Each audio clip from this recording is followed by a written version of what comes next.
Bismillahirrahmanirrahim. Assalamualaikum warahmatullahi wabarakatuh.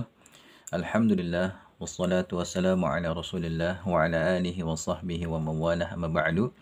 Ikhwani wa akhwati fillah rahimani wa rahimakumullah. Insyaallah taala pada kesempatan kali ini kita akan lanjutkan kembali ya pembahasan kita dari buku Belajar Menyusun Kalimat dan Cerita Pendek Sederhana dalam Bahasa Arab. Kita masih membahas bab 3 tentang 5 kelompok isim. Ya, sebelumnya kita sudah bahas isim ghairu munsharif, kemudian isim berdasarkan jenis yaitu isim muzakkar dan isim muannas, dan sekarang kita akan bahas ya isim berdasarkan kejelasannya. Ada isim nakirah dan isim ma'rifah. Dan saya harap antum ya sudah membaca bukunya dan juga sudah mendengarkan audionya yang sudah di-share di channel Telegram ya. E-booknya bisa di-download di linknya ada di bagian deskripsi dan audionya juga bisa di-download di sana. Jadi di sini ya mungkin kita hanya murojaah aja ya, mengulang-ulang pelajaran supaya lebih paham. Ya, antum perhatikan di sini ya.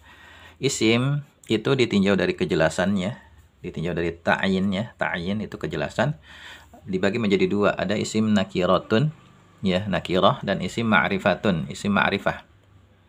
Apa itu isim nakirah? Isim nakirah yaitu isim yang penunjukan bendanya masih umum ya, belum tertentu. Misalnya rojulun, kalau saya katakan rojulun itu artinya laki-laki ya. Di dunia ini laki-laki banyak dan saya tidak menunjuk laki-laki tertentu, pokoknya laki-laki ya. Baladun, negara ya, di dunia ini negara banyak dan saya tidak ya menunjuk kepada negara tertentu. Pokoknya kalau saya katakan baladun berarti negara. Ya, negara. Sifatnya masih umum ya. Burtuqalun, jeruk ya, jeruk di dunia ini juga banyak. Ya, saya tidak ya menentukan jeruk yang mana yang saya maksud. Kemudian kitun ya, kucing. Kucing di dunia ini juga banyak. Ya, dan saya tidak ya memaksudkan kucing tertentu. Ya, sifatnya umum, penunjukannya masih umum. Ini contoh-contoh isim nakirah. Ya, contoh-contoh isim nakirah. Kalau saya katakan ja'a rajulun, telah datang seorang laki-laki, ya, laki-laki yang mana? Ya, pokoknya laki-laki gitu. Saya enggak ya memaksudkan laki-laki tertentu. Jadi sifatnya masih umum. Ini contoh dari isim nakirah, yaitu isim yang penunjukan bendanya masih umum. Sedangkan lawan dari nakirah adalah ma'rifah, ya, ma'rifatun, yaitu isim yang penunjukan bendanya sudah tertentu. Ya, benda yang dimaksud itu sudah tertentu, seakan-akan saya menunjuk dengan tangan. Bendanya itu yang itu, gitu. Seperti itu. Dan untuk membedakan ya isim nakirah dan isim ma'rifah, ya, mana yang nakirah, mana yang ma'rifah, yang jadi pegangan kita adalah isim ma'rifahnya.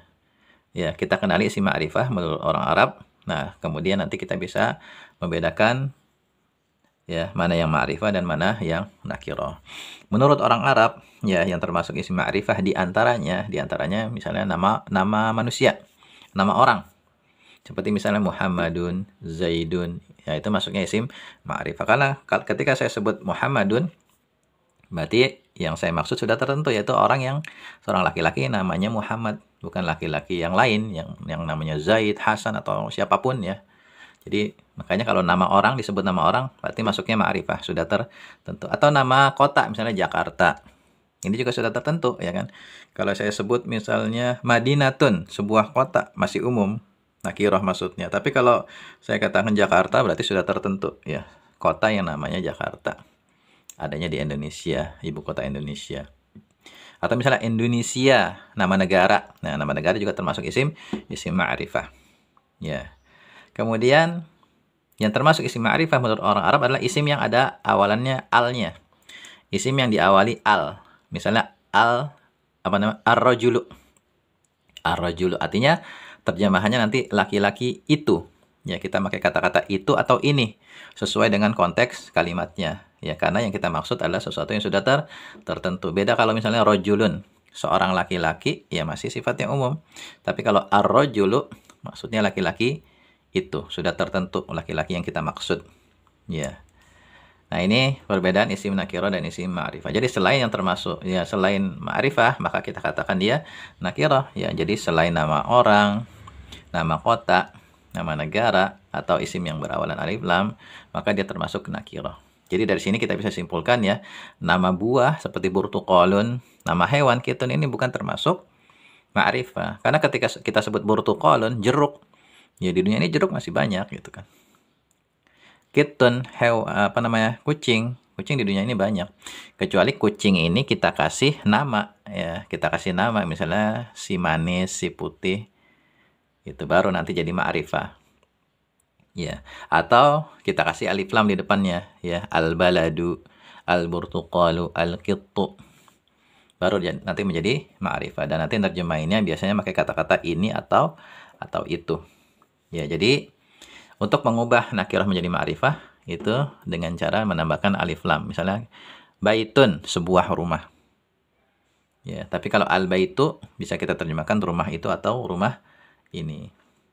Kalau dalam kalimat misalnya jaa ar-rajulu, maka terjemahinnya biasanya pakai kata-kata itu atau ini. Ya, telah datang laki-laki itu atau laki-laki ini, ya sesuai konteks kalimatnya. Tapi kalau jaa rajulun, telah datang seorang laki-laki, maka ini nakirah kita terjemahkan biasanya seorang laki-laki. Walaupun ya terjemahan itu tidak bisa dijadikan patokan ya untuk menentukan suatu kata itu apakah nakirah atau ma'rifah, karena terjemahan ya dari bahasa Arab ke bahasa Indonesia itu nanti ya harus disesuaikan juga dengan kaidah bahasa Indonesia. Dan juga biasanya ya terjemahan-terjemahan itu kan yang digunakan adalah terjemahan bebas. Ya, terjemahan bebas, terjemahan yang sekiranya bisa dipahami oleh orang yang membacanya. Misalnya di sini jaa ar-rajulu. Ini bisa aja kita terjemahkan telah datang laki-laki. Telah datang seorang laki-laki juga bisa. Ya, tapi untuk menentukan dia ma'rifat atau nakirah kita harus lihat lafadznya.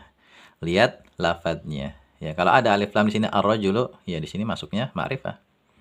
Tapi kalau rajulun masuknya nakirah. Adapun penerjemahannya ya kita sesuaikan dengan kaidah bahasa Indonesia dan gimana enaknya aja. Gitu. Contoh lain lagi ya, zahabat talibu ilal jami'ati misalnya. Telah pergi siswa itu ke kampus itu. Ya, itu kalau mau kita terjemahkan pakai kata-kata itu atau ini gitu ya. Tapi kalau terjemahan bebasnya ya bisa kita katakan ya siswa itu telah pergi ke kampus. Udah gitu juga bisa. Nggak pakai kata-kata itu atau ini. Tapi dari lafadznya ya kita sudah paham bahwasanya yang dimaksud kampusnya sudah tertentu. Ya, tapi kalau kita katakan dhahabat thalibu ila jami'atin. Ya, siswa itu pergi ke jami'atin, ini nakirah, maka terjemahinnya biasanya pakai kata-kata yang sifatnya umum, misalnya ke sebuah kampus. Ya, ke sebuah kampus. Ya, misalnya ada mahasiswa nih. Ya, sekarang di lingkungan kampus kita, nama kampusnya misalnya IPB ya di Bogor. Ya, kita bikin kalimat misalnya mengatakan zahabat thalibu ilal jami'ati. Siswa itu pergi ke kampus. Maka ya, kita sama-sama paham bahwasanya kampus yang dimaksud itu kampus IPB. Ya, kita sudah sama-sama paham karena umumnya ya ketika mahasiswa pergi ya perginya ke kampus IPB. Tapi kalau kalimatnya zahabat thalibu ila jami'atin, ya siswa itu pergi ke jami'atin, sebuah kampus. Ya, di sini kalimatnya nakirah. Ya, katanya nakirah, maka kampus di sini sifatnya umum, bisa jadi kampus IPB, bisa jadi kampus yang lain ya, kita nggak tahu.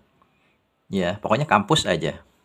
Ya, seperti itu. Perbedaan antara isim yang nakirah dan isim yang ma'rifah. Ya, jadi ini ya pembahasan kita tentang ma'rifah dan nakirah. Ya, silakan difahami ya karena ini akan kita gunakan ya informasi ini nanti untuk belajar menyusun kalimat. Ya. Semoga bermanfaat. Assalamualaikum warahmatullahi wabarakatuh.